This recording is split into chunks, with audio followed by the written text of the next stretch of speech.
She had everything. At least, that was what the world believed. Evelyn Hartman stood on the balcony of her glass-walled penthouse, overlooking the endless sweep of a city that seemed carved in steel and ambition. A world she had conquered. A career carved into headlines, magazine covers, and award plaques. At 42, she was one of the most sought-after criminal defense attorneys in the country, celebrated for her sharp mind and her unflinching eloquence in court. Her victories had built her an empire of wealth, reputation, influence. But in the quiet between cases, when the applause of juries and clients had faded, Evelyn faced the silence of her own emptiness. She had no children, no partner waiting at home.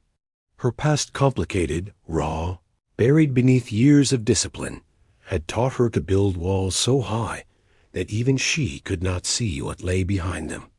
That night, as rain traced silver veins down the glass, she wondered if triumph had always been another word for loneliness. The encounter came without warning. It was a Wednesday evening when she left the courthouse late, papers tucked under her arm, heels striking against the wet pavement. The city smelled of gasoline and stormwater. Under the dim glow of a street lamp, she saw him, a boy, no older than 9 or 10, crouched against the wall of a closed pharmacy. His knees were drawn to his chest, a thin jacket barely clinging to his frame. His eyes, enormous and dark, followed every passerby, not with the dull haze of begging, but with a kind of watchful suspicion, like a small animal forced to survive among predators. Evelyn almost walked past, almost, but something in his face, a flash, a shadow, a memory stopped her. She crouched down, against every instinct that told her to keep moving. "Are you waiting for someone?" she asked softly. The boy said nothing at first. Then, after a long silence, he whispered, "No one comes." His voice was hoarse, brittle. It was then that she noticed the bruise beneath his left eye, half hidden by the strands of unwashed hair. Something cracked inside her. Over the next hour, she coaxed fragments of his story. His name was Daniel. His father, a man whose name the boy barely said without trembling, had vanished days earlier, leaving him outside in the cold with the promise of coming back. He never did. The boy hadn't eaten since the previous morning. His mother had died years ago. Daniel said this as though it were simply another fact, not the wound that it was. Evelyn offered him food. He refused at first, but the hunger betrayed him. At the diner around the corner, she watched him devour a plate of fries and a grilled cheese sandwich, his hands shaking as though every bite might be taken away from him. And then she saw it, the way he held his fork, awkward yet familiar. The tilt of his chin when he looked at her, a detail so small it felt absurd, but undeniable. It was the same expression she had seen decades ago on the face of her best friend Michael. Michael, who had saved her when she was 17 and alone. Michael, who had been her anchor before he was taken by a car accident at 23. The only man who had ever truly seen her without her armor. Daniel was his son. The truth struck her like a blade. The following days pulled Evelyn into a storm she hadn't expected. She tried at first to do what the system expected. Contact child services, report the situation. But the bureaucratic machinery felt more like a labyrinth designed to lose children than to save them. She watched as Daniel was processed like a number, placed in a temporary foster arrangement that smelled of cigarette smoke and neglect. His eyes dimmed, his silence deepened. That night, Evelyn sat awake, the weight of guilt pressing against her ribs. She could not abandon him, not Michael's son, not the boy who mirrored the same loneliness she had carried for years. She called her assistant, rearranged her schedule, and began the paperwork herself. She would fight for custody. She would fight the system if she had to. But the shadows had their own plans. It was during the preliminary hearings that she met him. Victor Hall, Daniel's legal father. Victor was everything the word antagonist could summon. A man of late 30s, tall, with the cold charm of someone who knew how to bend people to his will. His suit was too perfect, his smile too polished. He had abandoned Daniel on the street, but when Evelyn filed for guardianship, he resurfaced like a vulture smelling blood.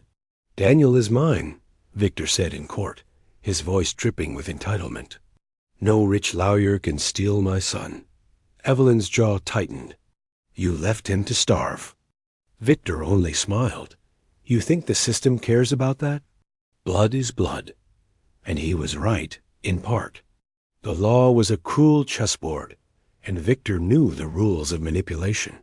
He painted Evelyn as a woman seeking a trophy child to fill her sterile life. He spread rumors to the press.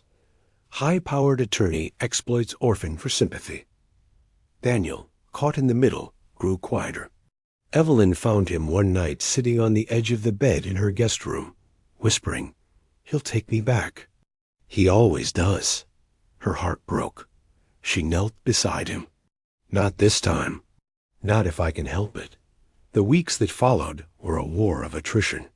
Evelyn juggled her high-profile cases while navigating the labyrinth of custody battles, social worker interviews, and Victor's relentless interference. She discovered that Victor had a record domestic violence, financial fraud, but each charge had been buried under settlements and bribes. He was dangerous, not just neglectful. Yet Daniel's resilience astonished her. Slowly, painfully, he began to trust her.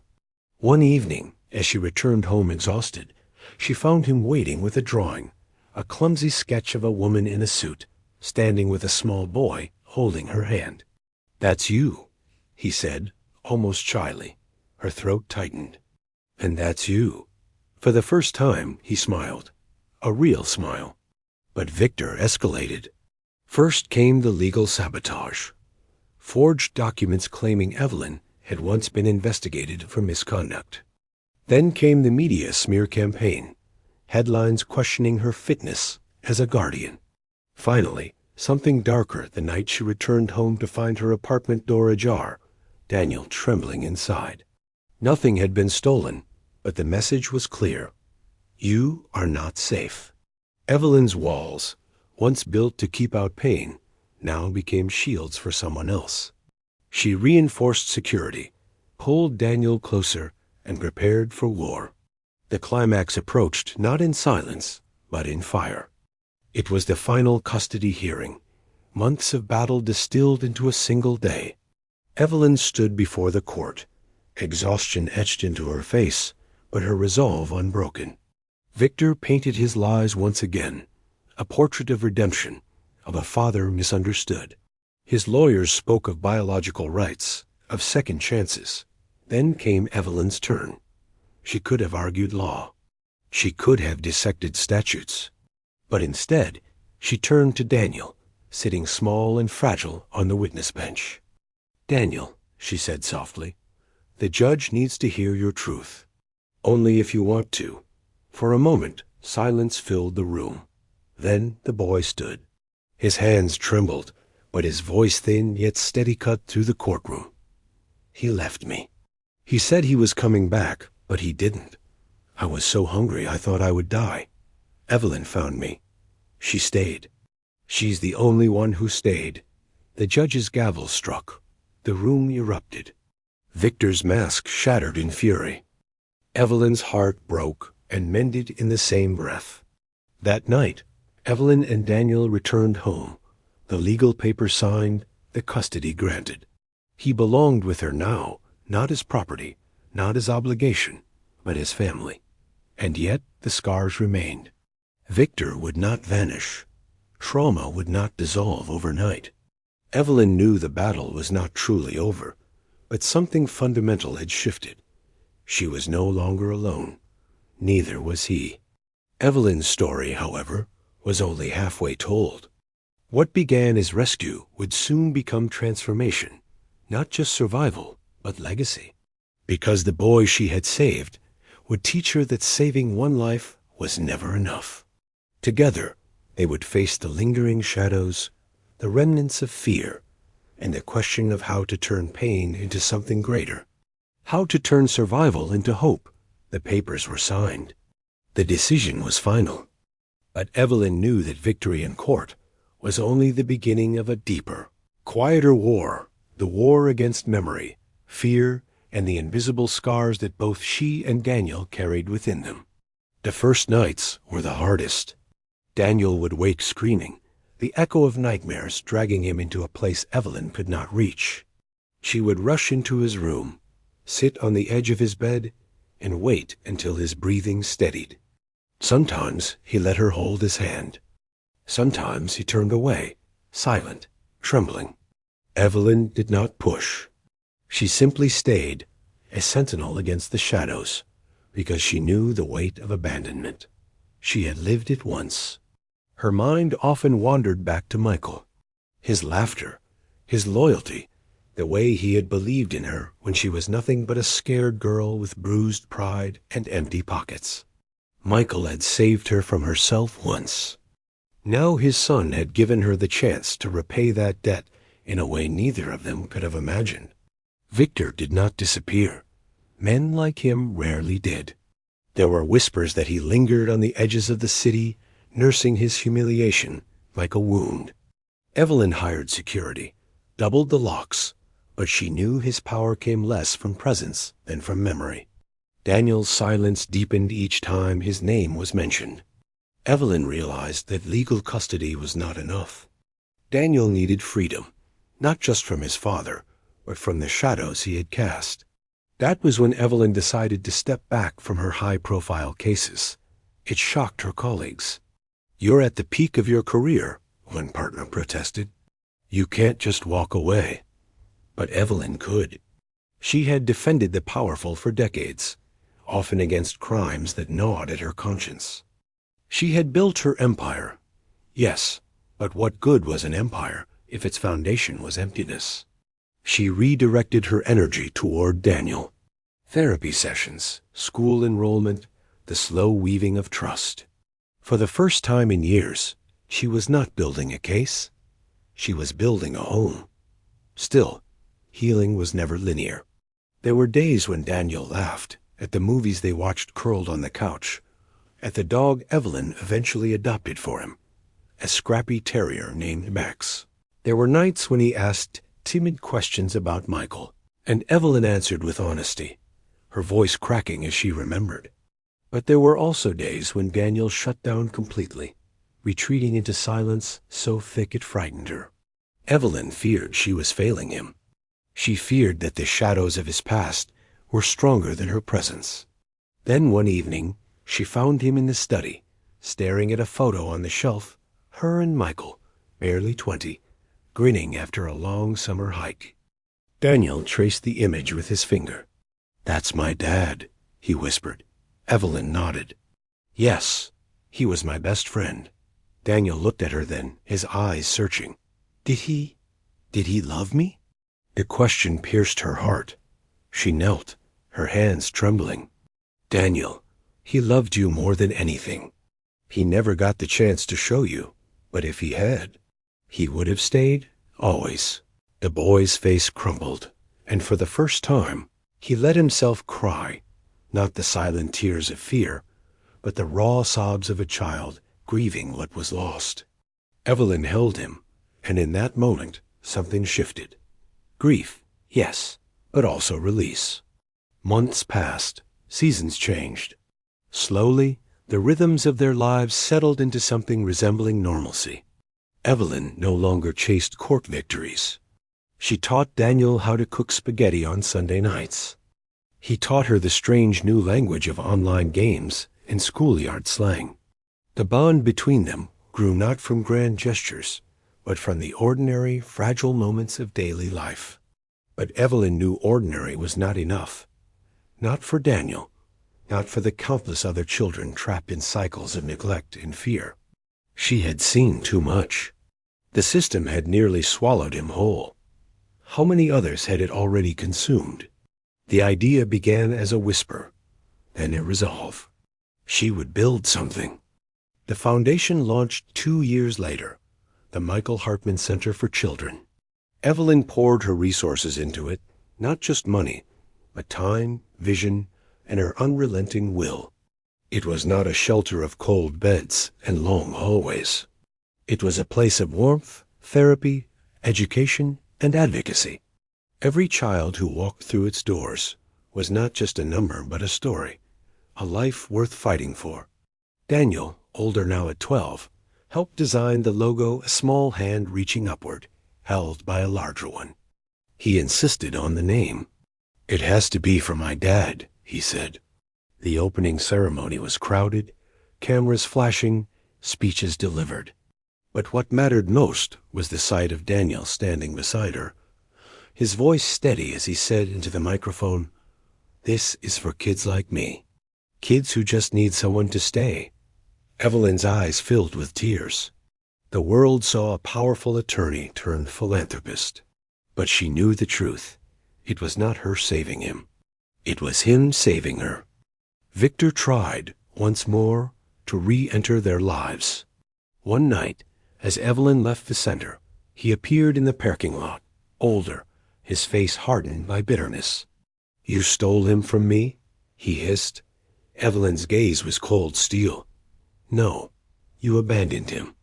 "And he chose something better," Victor sneered. "You think he'll forget me? Blood doesn't vanish." She stepped closer, unflinching. "No, blood doesn't vanish, but love outlasts it. And love is what you never gave him." For the first time, Victor had no reply. He turned, swallowed by the night. Evelyn knew then that his power was broken. Not by the law, not by her, but by Daniel's voice, Daniel's choice. Years later, the story found its epilogue. Daniel was 18, taller now, his boyish features sharpened into the beginnings of adulthood. He had applied to colleges, but his heart was set on staying near the center. "I want to study psychology," he told Evelyn. "I want to help kids like me." Evelyn, hair streaked with silver, felt pride so fierce it almost hurt. She had fought countless battles in her life, but none so meaningful as this one.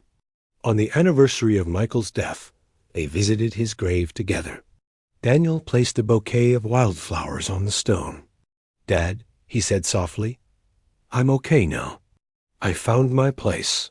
Evelyn stood beside him, her hand on his shoulder, tears slipping silently down her face. In that moment, the circle was complete. The boy abandoned in the dark had become a young man of purpose. The woman who once believed success was measured in victories had discovered that true triumph was measured in love, resilience, and the lives touched along the way. The legacy grew. The Michael Hartman Center expanded into multiple branches across the city, offering legal aid, counseling, and safe housing.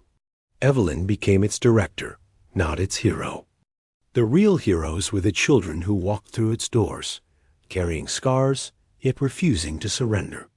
Daniel stood beside her, not as a boy needing rescue, but as a partner in purpose. Together, they transformed their pain into a beacon for others. And Evelyn, who had once stared into the emptiness of her penthouse, now understood. Fullness was not found in applause or wealth. It was found in the quiet moments teaching Daniel how to tie a tie before his first interview, listening to him practice speeches, sharing silent meals after long days at the center. The world still saw Evelyn Hartman, the brilliant attorney turned advocate, but Daniel saw her differently. He called her Mom. One evening, as they closed the center together, Daniel looked up at her. "Do you ever think about how it all started? That night you found me?" Evelyn smiled, though her eyes shimmered. "I think about it every day. The night I found you, Daniel, was the night I found myself." He was quiet for a long moment. Then he whispered, "You stayed. That's all I ever needed." And Evelyn realized that in a world built on abandonment, betrayal, and cruelty, the greatest revolution was simply this: to stay, to choose love again and again, no matter the cost. Thus the story closed, not with thunder or spectacle, but with something stronger: hope. A woman once hollow, A boy once lost, and a bond forged in the darkest of places. Their scars did not vanish, but they became maps, guiding others toward light. And somewhere, beyond the reach of rain and shadow, Michael was smiling.